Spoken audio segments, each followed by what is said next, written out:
اليوم معنا حبحب. يا ترى 10 كيلو حبحب كم تسوي لنا كوب عصير طازج؟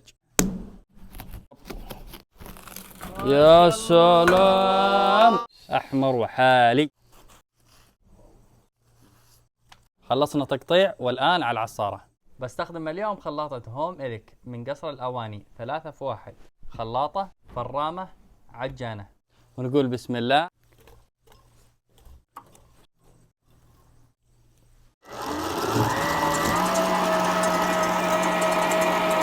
ذا الحين بصفي الحبحب من البذور. يا جماعة السمي ساعد ابوه، يا جماعة شوفوا السمي كيف. كفو طارق يا كفو. سمي. تعال تعال حتى انت تساعدين. يلا تعال.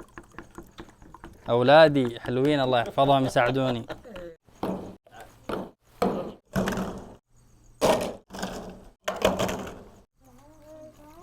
سلام يا سلام. الله بيجيكم عصير في الدماغ. سلم يسوي 10 شكله. سوينا 10 وهذا رقم 11، ونشوف اذا يمديها 12 برضه. الكوب ال 12 يا ولد، ما شاء الله تبارك الله. 12 كوب يعني ريال و80 هلله. ريال و80 هلله والله بيعونهم 10. هذا مشروع قوي. النتيجة النهائية 12 كوب ما شاء الله تبارك الله.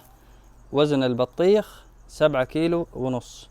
تكلفة الكوب يا جماعة ما تصدقون، شوفوا ريال و80 هللة، هذه يبيعونه من 10 ريال، يعني المكسب 8 ريال و20 هللة. شايفين الفرق بين التجربة هذه وتجربة البرتقال؟ المكسب هنا أكثر. ذا الحين وقت التجربة